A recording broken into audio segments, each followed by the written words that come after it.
I stood in the marble lobby of Sterling Heights Hospital, watching my only son collapse to his knees through the security camera feed on my phone. The $89 million I'd just sold my pharmaceutical company for was supposed to be cause for celebration. Instead, I was about to destroy the family I thought I knew. My name is Margaret Chen. I'm 72 years old, and for the past 4 years, I've been a widow. That money wasn't just a number on a wire transfer confirmation. It represented 43 years of 18-hour days, failed experiments, regulatory nightmares, and the kind of persistence that turns a small research lab in Seattle into a pharmaceutical powerhouse that just changed the landscape of autoimmune treatment forever. But before I tell you exactly how my son tried to erase my mind and steal everything I'd built, I need you to do something for me. This is Revenge Stories with Michelle, a home for quiet courage and true endings. If you feel my words, please like the video, subscribe to the channel, and tell me in the comments where you're watching from. Your voice matters here. Your story matters too.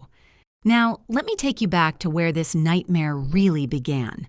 I never changed after the success. I still lived in the same craftsman bungalow in the Ballard neighborhood that my late husband James and I bought in 1981. I still drove a 10-year-old Subaru Outback. James always said I had tunnel vision when it came to the work, and he was right. The science was everything. The money was just a byproduct, a way to fund the next breakthrough. James understood that about me. He saw the world in a way I couldn't, with an emotional intelligence that I've always lacked. He was a high school English teacher, and he could read people the way I read clinical trial data. He was my interpreter for the human world, and he never trusted our son's wife. I can still hear his voice from 7 years ago, sitting in our small kitchen with the yellow walls and the herbs growing on the windowsill. Margaret, listen to me. Vanessa doesn't see David. She sees Chen Pharmaceuticals. She sees your patent portfolio. I dismissed it. I told him he was being paranoid, that Vanessa loved David, that they were building a life together. How spectacularly wrong I was. James died 4 years ago from a sudden heart attack. He was 68, healthy, vibrant, and then he was just gone. David was devastated, or so I thought. Looking back now, I wonder if even his grief was performance. Because exactly 3 weeks after we buried James, David and Vanessa showed up at my house with a folder full of financial planning documents. Mom, you shouldn't be handling all these assets alone. You're grieving. Let us help you organize everything. I was so lonely, so desperate to feel close to the only family I had left, that I welcomed their sudden involvement. I thought they were being thoughtful. I didn't recognize it for what it was. Reconnaissance. David and Vanessa lived in a waterfront penthouse in downtown Seattle that I knew for a fact cost more per month than my entire annual salary when I was starting out. They drove matching Tesla Model S Plaid vehicles. Vanessa wore jewelry that could fund a small clinical trial. David claimed he was building a consulting firm for biotech startups, but I'm a scientist, I understand data. His bank statements, which I'd seen accidentally when they were left on my printer, told a different story.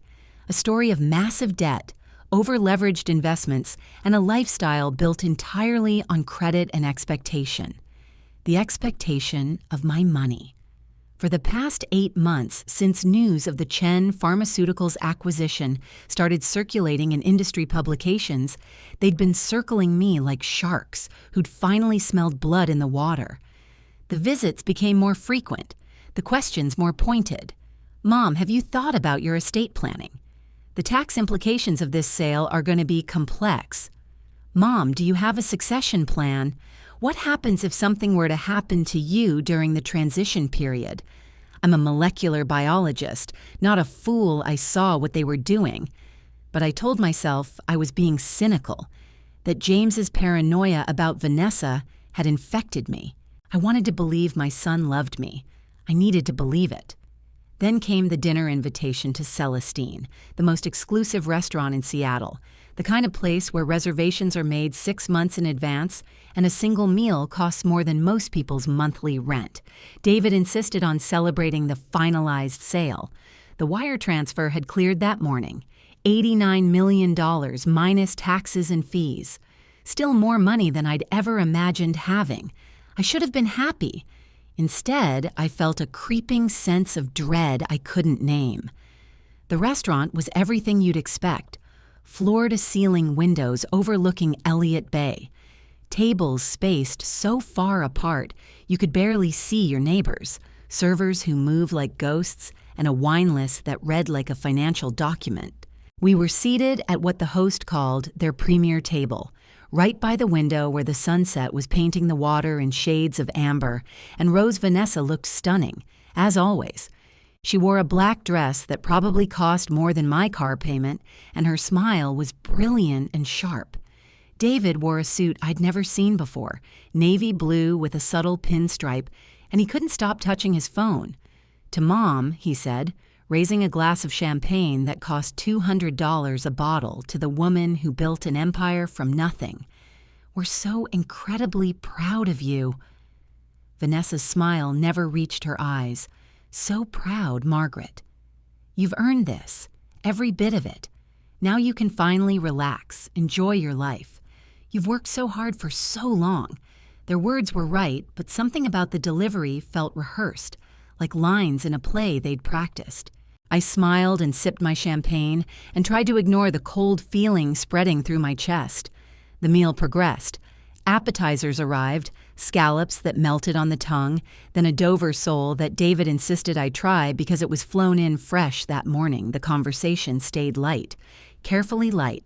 They talked about a vacation they were planning to the Maldives, about a new car Vanessa was considering, about everything except the $89 million that was now sitting in my accounts. Then my phone rang. The caller ID showed my attorney's office. "I need to take this," I said, standing up. "It's probably just finalizing some last details." "Of course, Mom," David said quickly, his eyes meeting Vanessa's across the table for just a fraction of a second. "Take your time." I walked toward the restrooms, through the hushed dining room where other diners spoke in reverent whispers. I found a quiet alcove near the coat check and answered the call. It was brief, professional, just confirmation that the final documents had been filed with the SEC. Everything was complete. Chen Pharmaceuticals no longer belonged to me. I hung up and stood there for a moment, feeling the weight of that reality. 43 years. Gone. Not gone. I corrected myself. Transformed, secured. I'd made sure the company would continue the research, would keep pushing forward. That was what mattered. I turned to walk back to the table. That's when I saw him.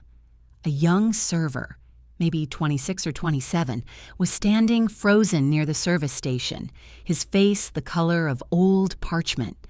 He was staring at our table with an expression of absolute horror. His hands were shaking so badly that the empty tray he was holding rattled audibly. When he saw me looking at him, he flinched. Then, in a decision that must have taken more courage than I can imagine, he walked directly toward me. His name tag said Marcus. "Mrs. Chen," he whispered, his voice barely audible over the ambient noise of the restaurant. "Please, I need to tell you something. I'm sorry. I'm so sorry, but I have to. I'm a scientist. I deal in observable phenomena and reproducible results. This young man was exhibiting genuine fear, the kind that triggers physiological responses you can't fake. Dilated pupils, rapid, shallow breathing, trembling extremities. What is it?" I asked, keeping my voice calm and level. "Ma'am, I was at the service station directly behind your table. I was refilling water glasses. Your son." He pointed to a large oil painting on the far wall, a dramatic seascape. He asked your daughter-in-law a very loud, specific question about the artist's technique. "It felt staged, ma'am, like he wanted to make sure you were looking away." My chest tightened. "Go on." "The second both of you turned toward that painting, your daughter-in-law moved. She was incredibly fast. She pulled a small amber vial from her handbag, the kind with an eyedropper top. She unscrewed it, squeezed 3 drops of clear liquid into your wine glass, and swirled it once. Then she put the vial back in her purse. The whole thing took maybe 4 seconds. The world seemed to tilt slightly. 3 drops. Not a powder that might be visible. A liquid designed to dissolve completely. invisibly. "Are you absolutely certain you saw this?" I asked, my scientist's brain demanding confirmation. "Yes, ma'am, 100% certain. I saw the vial clearly. It was amber glass with a black dropper cap. I saw her put 3 drops in your glass. I saw her swirl it. And when you stood up to take your phone call just now, I saw her check her watch and smile at your son. They're waiting for something, ma'am. They're waiting for you to drink it. This young man had just handed me something infinitely more valuable than $89 million. He'd handed me the truth." I reached into my purse and pulled out $500 bills. I kept emergency cash for exactly this kind of situation, though I'd never imagined it would be this kind of emergency. "Marcus," I said, pressing the money into his shaking hand, "you saw nothing tonight.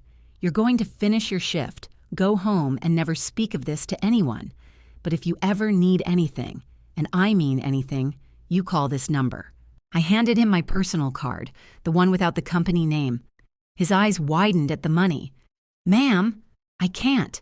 You can and you will," I said firmly. "You just saved my life. If you're ever in trouble, if you ever need a job, if you ever need help, you contact me. Understood?" He nodded, the money disappearing into his pocket. And then he was gone, melting back into the choreography of the service staff. I stood in that alcove for exactly 10 seconds, forcing my mind to work through the implications with the same methodical process I used in the lab: observe, hypothesize, test, observation. My daughter-in-law had just poisoned my wine. Hypothesis: this was not intended to kill me quickly, not here, not publicly, not in a restaurant full of witnesses. This was something else. Test: I needed to switch the glasses without them knowing. I took 3 deep breaths, composed my face into an expression of mild distraction, and walked back to the table. The sunset had deepened, painting our table in golden light. My wine glass sat exactly where I'd left it, the deep burgundy liquid looking perfectly innocent. Vanessa and David were leaning close together, speaking in low voices. They stopped the instant they saw me approaching. "Everything okay, Mom?" David asked, his voice full of concern that now sounded utterly false to my ears. "Just some final paperwork details," I said, settling back into my chair. "Nothing important." I picked up my glass, my poisoned glass, and started to raise it to my lips. I watched Vanessa's eyes light up with anticipation. I watched David lean forward almost imperceptibly. Then I set it down without drinking. Actually, I think I'd like some water first. The champagne earlier went to my head a bit. Vanessa's smile tightened almost invisibly. "Of course. You should pace yourself." I needed a distraction, something dramatic enough to give me the cover I needed. I looked around the table. David had ordered a bottle of still water, expensive, naturally, and it sat in a sweating glass carafe between us. I reached for it, but I made sure my elbow connected solidly with David's wine glass. The glass toppled, sending a wave of red wine across the pristine white tablecloth. It cascaded onto David's lap, soaking his expensive new suit. "Oh my God," I gasped, jumping up. "David, I'm so sorry. How clumsy of me." "Mom, seriously," David snapped, leaping to his feet as wine dripped down his pants. "These are custom. Do you have any idea how much these cost?" Vanessa was on her feet too, grabbing napkins, and our server materialized instantly with more napkins and profuse apologies. For exactly 7 seconds, everyone at our table was focused on David's ruined pants and the spreading wine stain. 7 seconds was all I needed. My right hand picked up my poisoned glass. My left hand picked up Vanessa's clean glass. I moved them both away from the spreading liquid, and when I set them back down on the dry portion of the tablecloth, they'd switched positions. It was done. "I'm so sorry, darling," I said, my voice trembling with what they'd interpret as elderly nervousness. "I'm just so tired. This has been such a long day." "It's fine, Mom," David said through gritted teeth, though his expression said it absolutely was not fine. "It's just wine." The server finished cleaning up the mess and left. We all settled back into our seats. The mood had shifted, become tense and uncomfortable. Perfect. I picked up what they thought was my glass, but was actually Vanessa's clean one. "Well," I said, raising it slightly, "despite my clumsiness, I want to make a proper toast to family and to everyone getting exactly what they deserve." "To family," Vanessa echoed, picking up what she thought was her clean glass, but was actually my poisoned one. Her smile was radiant, victorious. She raised it to her lips and took a long, confident drink. The next 12 minutes were the longest of my life. I ate my entree, or rather, I moved it around my plate in a way that looked like eating. I listened to David talk about some vague business opportunity he was exploring. I watched Vanessa, studying her with the same attention to detail I used to observe lab results. It started subtly. She blinked hard twice, as if trying to clear a sudden fog. "Vanessa?" I asked, my voice full of grandmotherly concern. "Are you feeling all right?" "You look a bit pale. I'm fine," she said, but her voice had lost some of its sharp clarity. "It's just warm in here suddenly. Is it warm?" David glanced at her, then at me, confusion flickering across his face. "The restaurant is climate-controlled, babe. It's 68 degrees in here." Vanessa put her hand to her temple. Her pupils, I noticed, were beginning to dilate unevenly. "The lights," she murmured.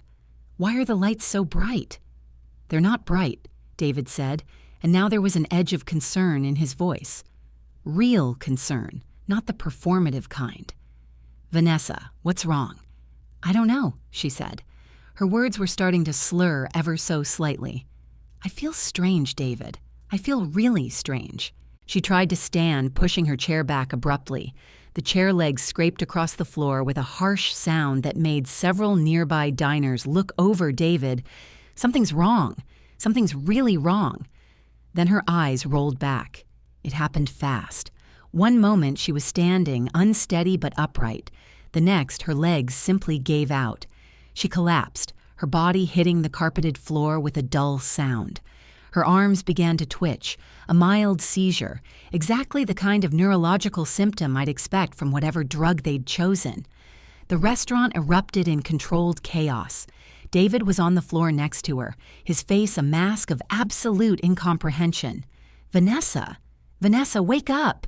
Someone call 911! I stood up, deliberately slow, deliberately confused, playing the role of the frightened elderly woman. "Oh my God, what's happening? Vanessa? David, what's wrong with her?" A manager materialized, speaking into a radio. "An ambulance is on the way. Everyone please stay calm." David was cradling Vanessa's head, and I watched him with a scientist's detachment. He wasn't checking her breathing. He wasn't trying to help. He was panicking, but it was the panic of someone whose plan had just catastrophically failed. He looked at me, and in that look, I saw the exact moment he began to understand. "Mom," he said, his voice strange and hollow. "Did you drink your wine?" I looked down at my glass, still half full of what was actually Vanessa's unpoisoned wine.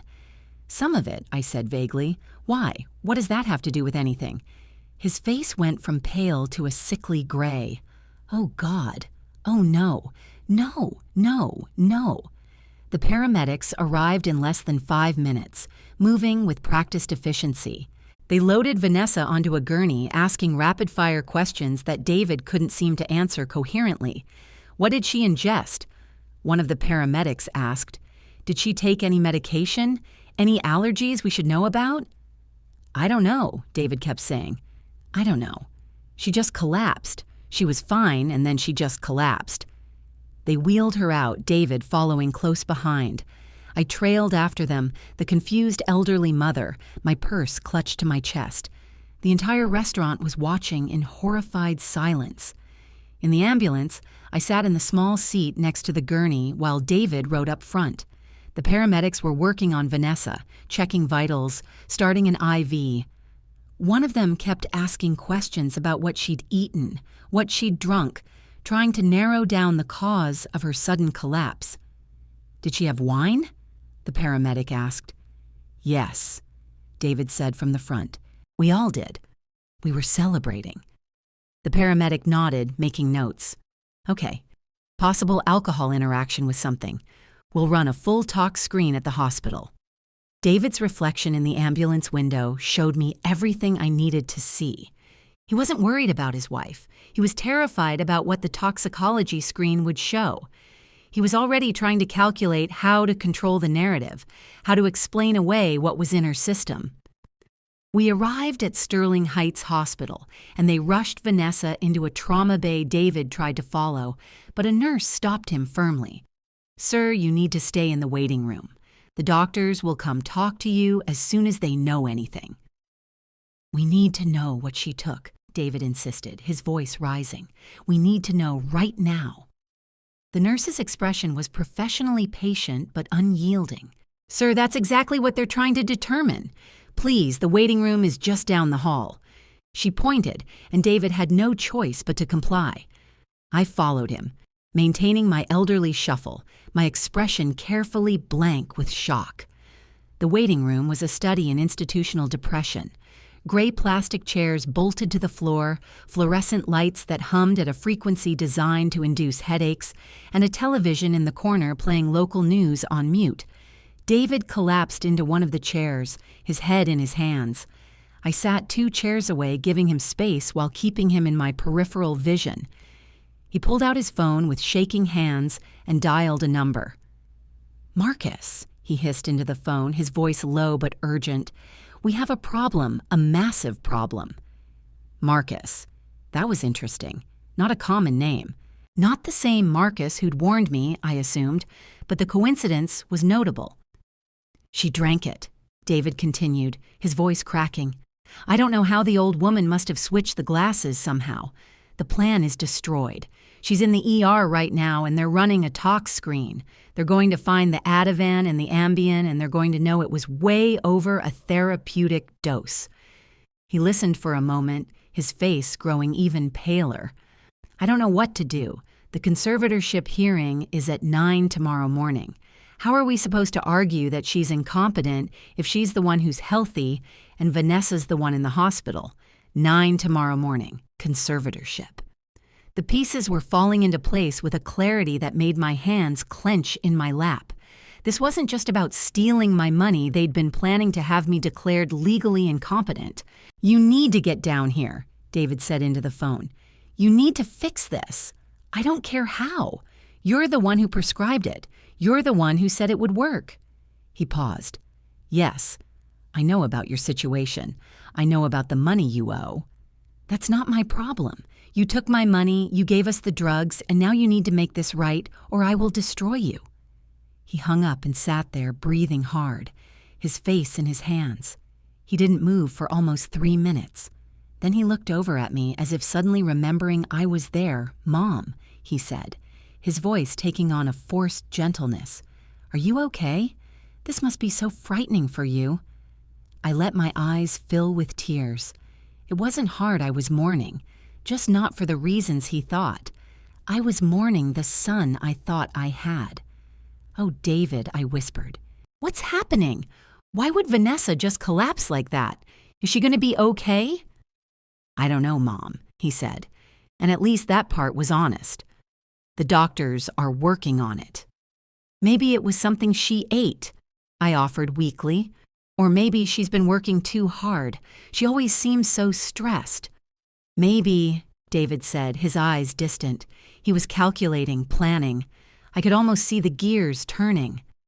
"David," I said softly, "who was that on the phone? You seemed upset." "Just our doctor," he said quickly. "Dr. Marcus Pierce. He's Vanessa's psychiatrist. I wanted to let him know what happened." Psychiatrist. Another piece of the puzzle. "Did Vanessa need a psychiatrist?" I asked innocently. "She's been seeing him for anxiety," David said. "It's nothing serious, just stress from work. But Vanessa doesn't work," I thought, but didn't say. Instead, I just nodded and dabbed at my eyes with a tissue from my purse. "I'm so worried, David." "I know, Mom. Me too." But he wasn't. He was afraid, but not for Vanessa. He was afraid of being caught. An hour passed, then 2. David paced the waiting room like a caged animal. He kept checking his phone, making calls that went to voicemail, sending texts that apparently weren't being answered. I sat in my chair, a small elderly woman in sensible shoes, and I watched him fall apart. Finally, a doctor emerged. She was young, probably in her early 30s, with dark circles under her eyes and the slightly manic energy of someone at the end of a long shift, but her eyes were sharp, intelligent, and focused. "Family of Vanessa Chen?" she called out. David rushed over. "I'm her husband. Is she okay? What happened?" The doctor glanced at me, then back at David. "Mrs. Chen is stable, but I need to ask you some very direct questions." Her blood work came back with some concerning findings. "What kind of findings?" David asked, his voice tight. "She has extremely elevated levels of Ativan and Ambien in her system. Levels that are well beyond any therapeutic dose. Frankly, Mr. Chen, if she were a smaller woman, this could have been fatal. As it is, she's experienced respiratory depression, seizure activity, and she's going to be extremely disoriented for the next 24 to 48 hours. David's face was a mask of confusion, beautifully performed, but she doesn't take those medications. There must be some mistake." "There's no mistake," the doctor said firmly. "The levels are unambiguous. Mr. Chen, did your wife take these medications intentionally?" The question hung in the air like a guillotine blade. She's asking if Vanessa tried to kill herself, I realized. And if David says no, then the next logical question is, how did those drugs get into her system? "No," David said firmly. "Absolutely not. Vanessa would never. She's happy. We're happy. We were celebrating tonight. My mother just sold her company for $89 million. Vanessa has everything to live for." The doctor's expression shifted slightly. She looked at me for the first time with real attention. "Mrs. Chen?" she asked. I nodded. "Your mother?" she asked David. "Yes," David confirmed. "Ma'am," the doctor addressed me directly. "Did you notice anything unusual about your daughter-in-law tonight? Did she seem depressed? Anxious? Did she mention anything about harming herself?" I let my voice tremble. "No. Nothing. She seemed fine. She was happy. We were having such a lovely dinner and then she just collapsed. Doctor, I don't understand any of this." The doctor's eyes narrowed slightly, and I saw the intelligence there, the unwillingness to accept a convenient narrative. This combination of drugs at these levels doesn't just happen accidentally. Someone gave these to her, or she took them herself. Those are the only two options. She looked back at David. "Mr. Chen, I'm required by law to report this to the police. The levels suggest possible poisoning. They'll want to ask questions." David's careful control finally cracked. He exploded. "The police? Are you insane? My wife is the victim here. She's the one in the hospital bed." "Why would you call the police?" "Because," doctor said, her voice cold and professional, "when a healthy 38-year-old woman ends up in my ER with enough sedatives in her system to knock out a horse, it's either attempted suicide or attempted murder. Either way, it's a police matter." She turned and walked back through the double doors, leaving David standing in the waiting room, his face cycling through expressions too fast to track rage, fear, desperation, calculation. He pulled out his phone and dialed again, more urgently this time. "Pierce," he hissed into the phone. "The cops are coming. The doctor is calling the cops. You need to get down here right now and fix this. I don't care about your excuses. This was your plan. These were your drugs. You need to tell them she was suicidal. You need to tell them she was your patient and this was a cry for help. Do you understand me?" He listened for a moment, his jaw clenching. "I don't care about doctor-patient privilege. You owe me $350,000. $350,000 that I will never see again unless you get down here and fix this situation. You tell them whatever you need to tell them to make this go away." He hung up and turned to see me watching him. His expression smoothed instantly, the mask sliding back into place. "Mom," he said gently. "This is really complicated.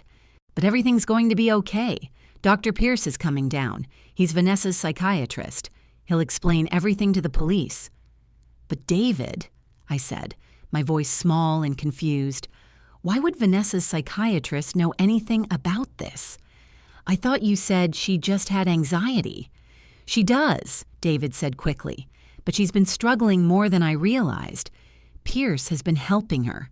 He'll explain it all." 20 minutes later, a man in an expensive suit rushed into the waiting room. He was in his late 50s with graying hair and the kind of deep tan that spoke of regular golf games and Caribbean vacations. His eyes were panicked. "David," he said without preamble. "Where is she? What did they find?" "Dr. Marcus Pierce, I presume," I thought, studying him with interest. David grabbed his arm and pulled him aside, speaking in urgent whispers. I couldn't hear the words, but I didn't need to. Body language told me everything.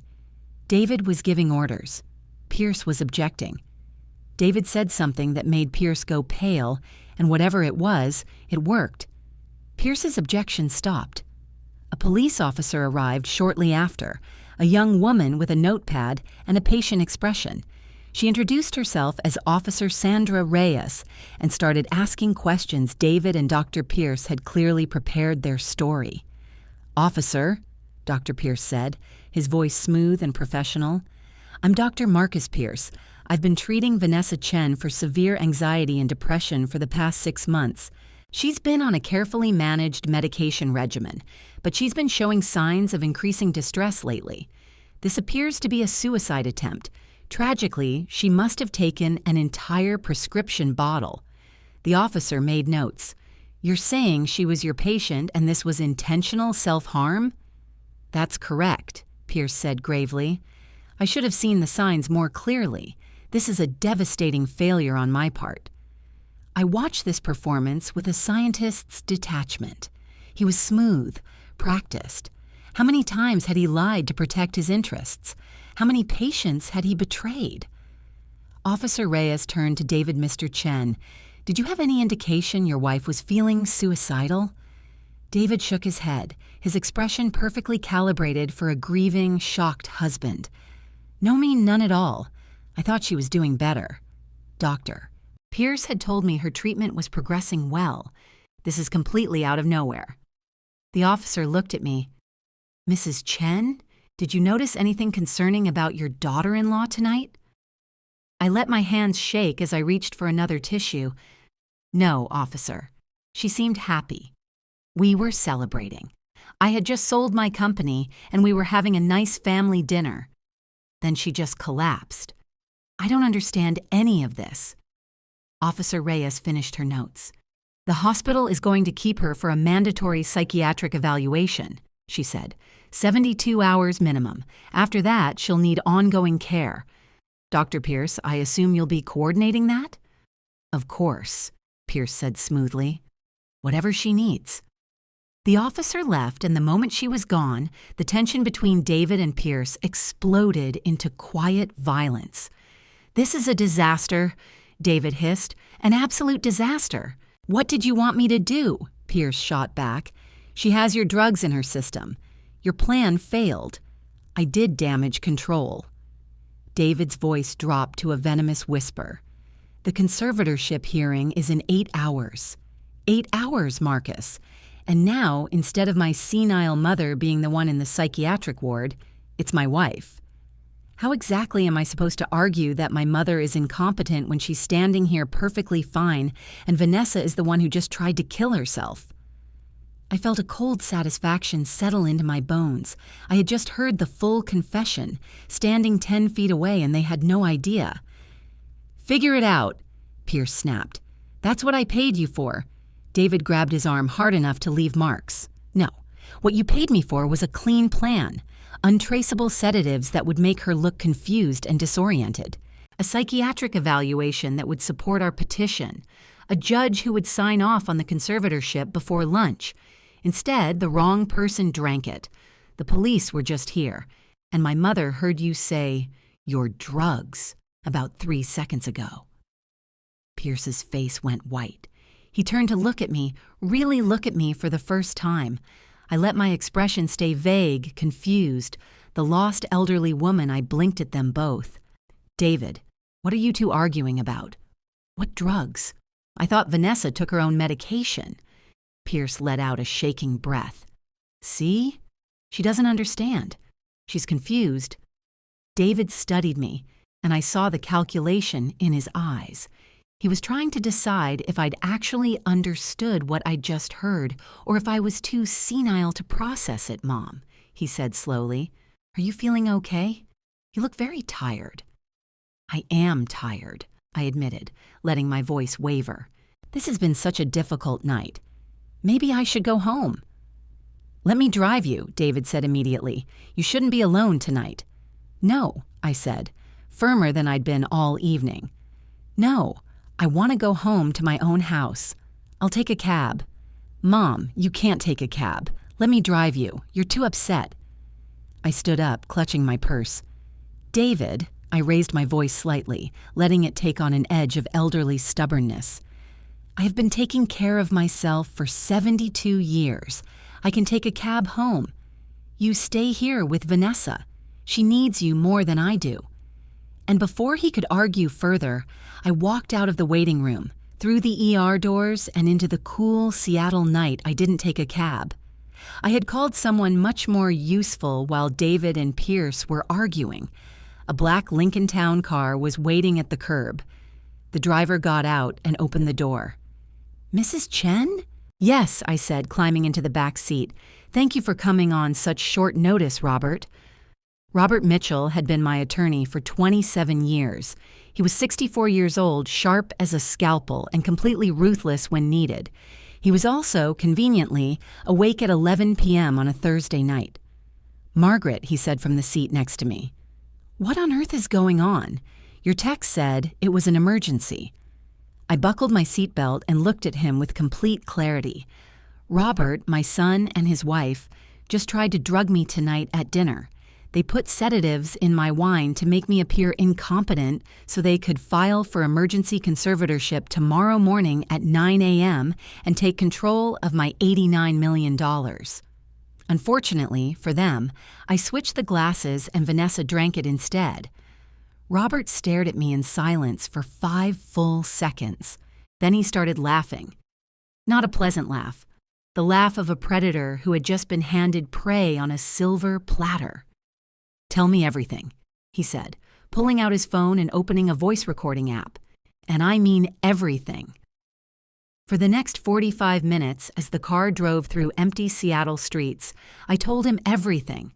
The warning from young Marcus, the server, the 3 drops from the amber vial, the switched glasses, Vanessa's collapse, the hospital, the toxicology report, David's phone calls, Dr. Pierce's arrival, the staged suicide story for the police, and most importantly, the overheard conversation about tomorrow's conservatorship hearing. When I finished, Robert was no longer smiling. His expression was carved from stone. Margaret, he said quietly, do you have any physical evidence? I opened my purse and pulled out a small object wrapped in a cloth napkin. When Vanessa collapsed and everyone was focused on her, I had reached into her handbag and taken this. It's the vial. I haven't touched it directly. My fingerprints aren't on it, but hers are. Robert took the vial carefully, examined it through the fabric. This is attempted murder, Margaret. Or, at minimum, conspiracy to commit fraud, elder abuse, and about 6 other felonies. I know, I said calmly. That's why you're going to help me destroy them. Robert's smile returned, cold and sharp. Oh, I'm going to do much more than that. He made a series of phone calls while we drove. First to a private investigator named Sarah Chen, no relation, who apparently specialized in financial crimes. Then to someone he called simply Kay, who I gathered was some kind of digital forensics expert. Finally, to Judge Rachel Morrison, who he woke up with a call that started with the words, Rachel, I need an emergency hearing this morning, and it's going to be the most entertaining case you've seen all year. We arrived at Robert's office building in downtown Seattle at 12:30 in the morning. The lobby was dark except for security lights, but Robert had keys to everything. We rode the elevator to the 42nd floor, and he led me into his corner office with its wall of windows overlooking the city lights and Elliott Bay beyond. "Sit," he ordered, pointing to a leather chair. "Coffee?" "Please," I said. He brewed coffee in a machine that probably cost more than my first car while his computer booted up and files started opening. Then Sarah Chen and Kay arrived within minutes of each other, both looking surprisingly alert for the middle of the night. Sarah was a woman in her 40s, athletic build with eyes that missed nothing. Kay turned out to be a slight man in his 20s, with multiple piercings and fingers that moved across a laptop keyboard like a concert pianist. Robert explained the situation in crisp, efficient sentences. Sarah started making notes. Kay's fingers never stopped moving on his keyboard. "I need everything on David Chen and Vanessa Chen, born Vanessa Martinez," Robert said. "Financial records, phone records, emails, text messages, bank accounts, property records, social media, everything I need to know where every dollar came from and where it went." "On it," Kay said without looking up. "And I need everything on Dr. Marcus Pierce," Robert continued. "Medical license, patient complaints, board actions, financial history, and specifically, I need to know if he has any gambling debts or connections to organized crime." "Why gambling?" Sarah asked. "Because David mentioned Pierce owing him money," I said quietly. "A lot of money, $350,000. And David said something about Pierce's situation. People don't loan that kind of money for groceries." Sarah nodded. "I'll have preliminary findings in 3 hours." They worked.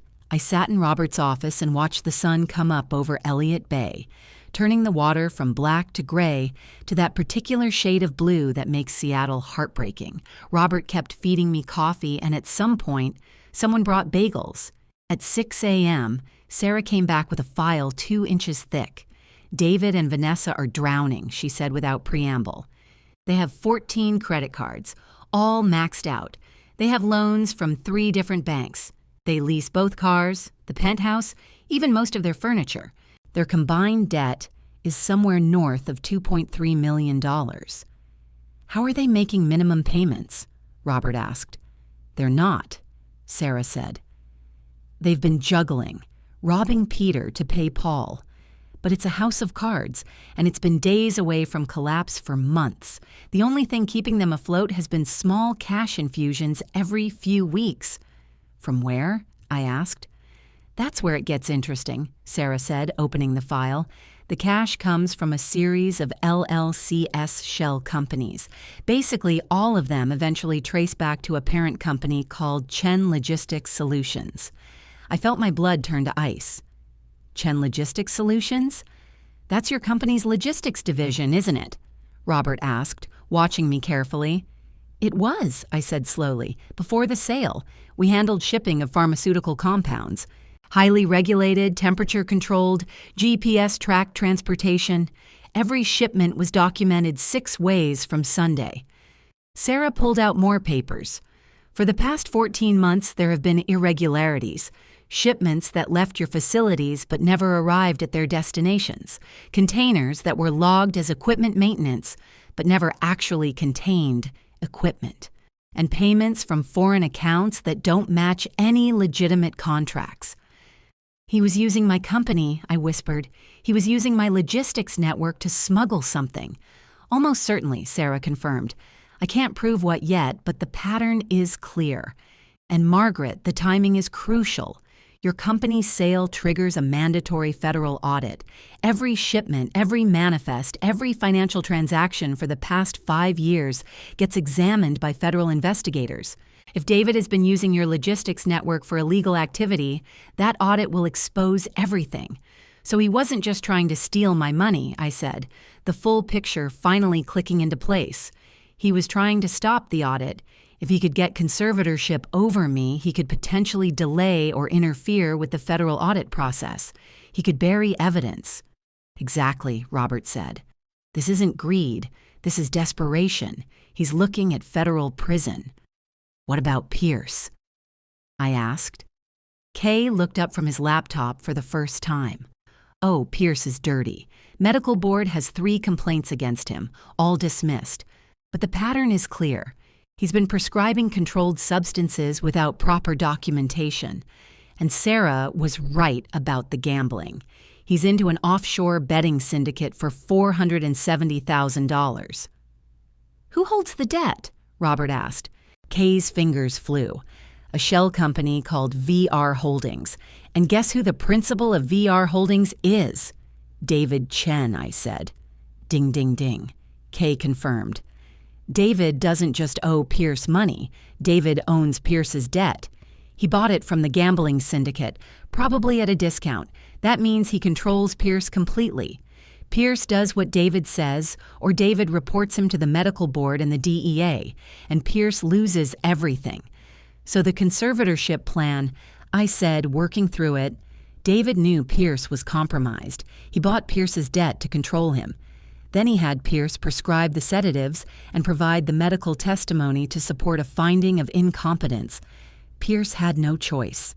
He's trapped. Robert nodded, which makes Pierce the weak link. He'll flip. He'll testify against David to save himself. I looked at the clock. 7:45 a.m. The conservatorship hearing is at 9. What do we do? Robert smiled. We go to court, but we don't defend, Margaret. We attack. At 8:30, we walked into the King County Courthouse. Robert, myself, Sarah, and Kay, who brought 2 laptops and a portable printer. We went straight to courtroom 6, where my son had filed his petition for emergency conservatorship. The courtroom was empty except for a bailiff who looked surprised to see anyone arriving so early. Robert presented credentials and we were allowed to enter. We sat in the front row on the right side and we waited. David and his attorney arrived at 8:50. The attorney was a man named Gerald Prescott. 50s, expensive suit, slicked back hair, the kind of lawyer who specialized in elder law and estate litigation, the kind you hired when you wanted to take advantage of a vulnerable person legally. David saw me and froze. His face went from confident to confused to terrified in the span of 3 seconds. "Mom, what are you doing here?" "I'm here for my hearing, David," I said calmly. "I wouldn't miss it." His attorney looked between us, clearly not understanding the situation. "Mr. Chen, is there a problem?" "No," David said quickly, his eyes never leaving me. "No problem. Mom, you don't need to be here. This is just a formality. Some legal paperwork about the estate. It's boring stuff. I think I'll stay," I said pleasantly. Dr. Pierce arrived at 8:55, looking like he hadn't slept at all. His suit was wrinkled and his tie was crooked. He saw me, saw Robert, saw our prepared files, and actually stopped walking. His face went through the same progression as David's, confusion to realization to pure terror. "Margaret," David said, his voice taking on a harder edge. "Seriously, you should go home. You're tired from last night. You're not thinking clearly." "On the contrary," Robert said, standing up, "my client is thinking with perfect clarity, and she's about to ruin your life." The bailiff called out, "All rise. The Honorable Judge Rachel Morrison presiding." Judge Morrison entered. She was a woman in her 60s, silver hair, sharp eyes, and a reputation for suffering no fools. She'd been a prosecutor before becoming a judge, and she carried that prosecutorial instinct into her courtroom. "Be seated," she said, settling into her chair. She looked at the papers in front of her. "I have before me an emergency petition for conservatorship over Margaret Elizabeth Chen, filed by her son, David Chen. Is the petitioner present?" "Yes, Your Honor." Gerald Prescott stood up. "Gerald Prescott representing David Chen." Judge Morrison looked at me, "Mrs. Chen, you're present as well. Do you have counsel?" "Yes, Your Honor." Robert stood. "Robert Mitchell for Mrs. Chen. And Your Honor, I'd like to file an immediate motion to dismiss this petition with prejudice. My client is not incompetent. She's the victim of attempted fraud, attempted poisoning, and a conspiracy to commit elder abuse." The courtroom went completely silent. David's face turned the color of old newspaper. "Those are serious allegations, Mr. Mitchell," Judge Morrison said, leaning forward with obvious interest. "They are serious crimes, Your Honor, and I can prove every one of them." Mr. Prescott was on his feet. "Your Honor, this is outrageous. We have medical testimony from a licensed physician that Mrs. Chen is suffering from dementia and is a danger to herself. This is clearly a confused elderly woman being manipulated by an opportunistic attorney." "Your Honor," Robert said calmly, "may I call my first witness?" "This is a hearing for conservatorship, not a trial," Prescott objected. "Actually," Judge Morrison said, her eyes gleaming, "I'm going to allow it. This case just became a lot more interesting. Mr. Mitchell, call your witness." I called Dr. Marcus Pierce to the stand. Pierce actually tried to run. He stood up and turned toward the door. The bailiff, a large man who looked like he'd played college football, stepped in front of it. "Dr. Pierce," Judge Morrison's voice cracked like a whip, "you will take the stand, now." Pierce walked to the witness stand like a man walking to his execution. He was sworn in, and his hand shook on the Bible. "Dr. Pierce," Robert began almost conversationally, "you are David Chen's witness, correct? You're here to testify that Margaret Chen is incompetent?" "That's correct," Pierce said, his voice barely audible. "And you base this opinion on your medical examination of Mrs. Chen?" "Yes." "When did you examine Mrs. Chen?" Pierce's voice trailed off. "I've observed her over several months." "You've observed her? Where? When?" "At family gatherings." "When David asked me to consult interesting," Robert said. "Mrs. Chen, have you ever met Dr. Pierce before today?" "Never," I said clearly. "Dr. Pierce." Robert turned back to him. "Would you like to change your answer?" Pierce's face was slick with sweat. "I may have misspoken. I meant that I reviewed reports about her condition." "What reports? From what doctors?" "From David. David told me about her symptoms." "Ah. So your medical opinion is based not on examination or medical records, but on second-hand information from a non-medical person who stands to inherit $89 million if his mother is declared incompetent. Is that correct?" Pierce said nothing. "Let me ask you a different question," Robert said, his voice hardening. "Are you being paid for your testimony today?" "Yes. My standard consulting fee. And how much does David Chen pay you for your standard consulting fee?" "I don't see how that's relevant."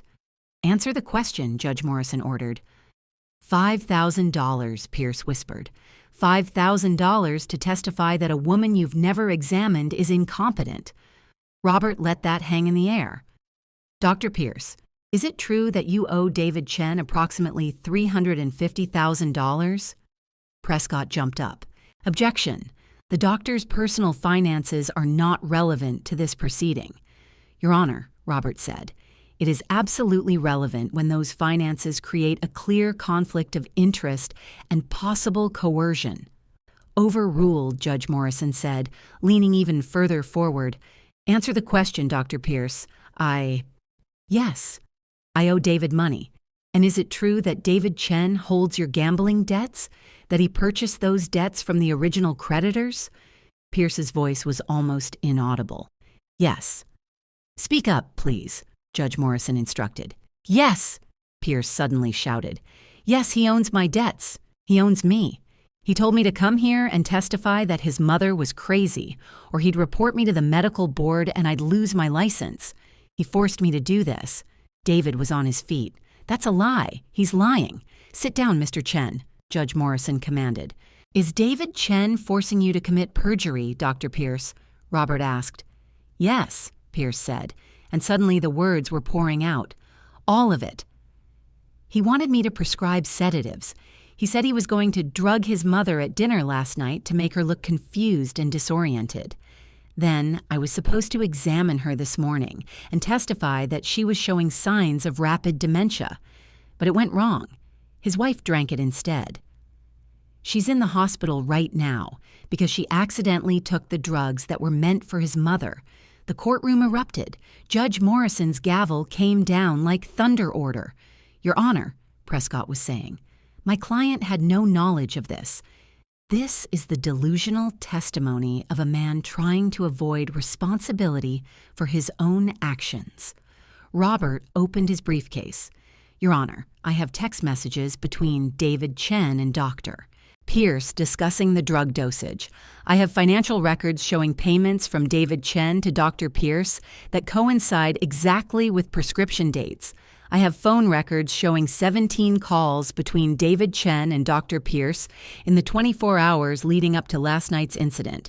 And most importantly, I have this. He held up the amber vial, still wrapped in the napkin. This vial was taken from Vanessa Chen's purse last night after she collapsed. It contains residue of the exact sedatives that showed up in her toxicology report. This vial has her fingerprints on it, and I'm willing to bet that when you test it, you'll find David Chen's fingerprints as well. Judge Morrison was no longer leaning forward. She was standing. Mr. Prescott, I am dismissing this petition with prejudice. Your client will not be granted conservatorship. In fact, your client is going to be detained for questioning by the police. She looked at the bailiff. Call Seattle PD. I want detectives here now. David exploded out of his seat. This is insane. My mother is the crazy one. She's senile. She tried to poison Vanessa. She switched the glasses. She's dangerous. Mr. Chen, Judge Morrison said, her voice ice cold, you just confessed to knowledge of the poisoning. You just admitted that glasses were switched, which means you knew there was something in one of those glasses. You just destroyed your own defense. David realized what he'd said. His face went white, then red, then white again. He looked at Prescott, who was gathering papers with shaking hands. He looked at Pierce, who was sobbing on the witness stand. Then he looked at me. The look in his eyes was pure hatred. You did this, he hissed. You ruined everything. No, David, I said, standing up. You did this. You tried to drug your own mother. You tried to steal everything I built. You used my company to commit crimes. You destroyed yourself. He lunged at me, actually lunged, hands outstretched like he was going to strangle me right there in the courtroom. The bailiff caught him, wrestled him to the ground, and within seconds David was in handcuffs, screaming incoherently about theft and betrayal, and how the money should have been his 2 Seattle PD detectives arrived within 10 minutes. They took statements from everyone.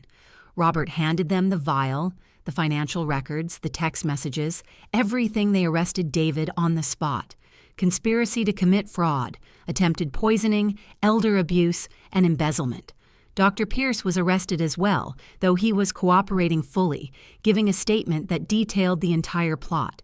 Vanessa would be arrested as soon as she was released from the psychiatric ward. The detectives wanted to talk to me, of course. I spent 2 hours giving a statement, walking them through every detail. The young server, Marcus, who I'd given my card to, came forward voluntarily with his testimony about what he'd seen. The case against David and Vanessa was overwhelming. As we left the courthouse that afternoon, reporters were already gathering, having caught wind of the story. Robert shielded me from them, but I heard the questions they were shouting. Mrs. Chen, did your son really try to drug you? Mrs. Chen, how does it feel knowing your family tried to steal from you? Mrs. Chen, what's going to happen to the $89 million? I didn't answer. I just got into Robert's car and let him drive me home. That evening, I sat in my small craftsman bungalow, in the kitchen with the yellow walls and the herbs on the windowsill, and I cried. I cried for the son I thought I had. I cried for the family I'd lost. I cried for James, who had been right all along and wasn't here to see it. But mostly I cried because I'd won, and winning felt hollow. I had $89 million. I had vindication. I had justice. But I didn't have a family anymore.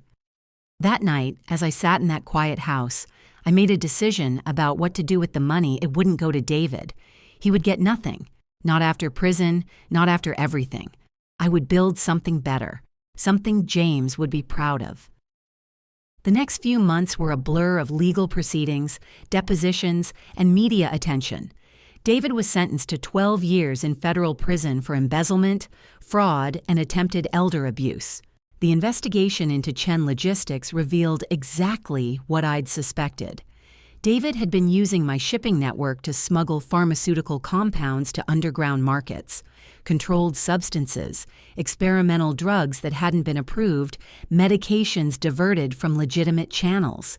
The federal audit uncovered evidence of shipments worth millions going to black market buyers. Vanessa was sentenced to 8 years for conspiracy and attempted poisoning. Dr. Pierce lost his medical license permanently and received a 5-year sentence for his role in the scheme, though his cooperation reduced what would have been much longer. The money was never theirs. The money was mine, free and clear. But I didn't want it sitting in accounts collecting dust while I lived alone in my house. I created the James Chen Foundation for Scientific Ethics. It funds research into pharmaceutical safety, provides scholarships for students from underprivileged backgrounds studying chemistry and medicine, and most importantly, it supports young researchers who prioritize ethical practices over profit. Marcus, the young server who'd saved my life, was the foundation's first employee. I hired him as my assistant director. He'd been working 3 jobs to pay for community college. Now he's finishing his degree in nonprofit management and running programs that help hundreds of people every year. I moved out of the Craftsman bungalow. Too many memories, too much grief. I bought a small condo overlooking Puget Sound, and I spend my days reading scientific journals, advising young researchers, and working on my memoirs. I'm thinking about calling it The Inheritance That Never Was. Sometimes I think about David, about what turned him into someone who could look at his own mother and see only a bank account to raid. Was it Vanessa's influence? Was it something broken in him that I never saw? Or was it simply that he'd lived his whole life expecting wealth without understanding the work it took to create it? I'll never know. And truthfully, I've stopped trying to figure it out. Some questions don't have satisfying answers. What I do know is that I'm 72 years old. I'm alone, but I'm not lonely. I have work that matters. I have young people I'm mentoring who remind me why I fell in love with science in the first place, and I have the satisfaction of knowing that I didn't let greed and betrayal win. Every morning, I have coffee in front of my window, watching the ferries cross the Sound. I think about James, about the life we built together, about his wisdom that I dismissed for too long. He was right about Vanessa.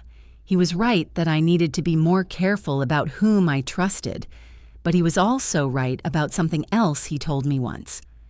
Margaret, he'd said, the work you do will outlast all of us. Your legacy isn't money, it's knowledge. It's the treatments you've developed, the lives you've saved, the students you've inspired. He was right. The money will run out eventually. The foundation will spend it all on good work, on research, on education.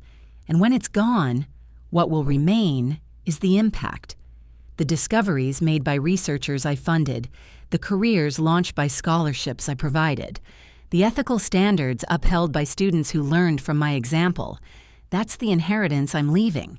Not to a son who betrayed me, but to the world James and I believed in. Sometimes people ask me if I regret having David, if I wish I'd seen the warning signs earlier, protected myself better. The answer is complicated. I regret that he became someone capable of such cruelty. I regret that I enabled his worst impulses by being too generous, too trusting. But I don't regret his existence. For many years, he brought me joy. For many years, I believed I had a family that loved me. Those memories are tainted now, but they were real when I experienced them. And maybe that's enough. Last week, I received a letter from David. He's in a federal prison in Oregon. The letter was short and it didn't contain an apology. Instead, it was full of justifications, explanations for why he did what he did, how he felt entitled to the money because he was my son, how I had neglected him by working too much when he was young, how Vanessa had convinced him that I was losing my mind and they were helping me by trying to take control.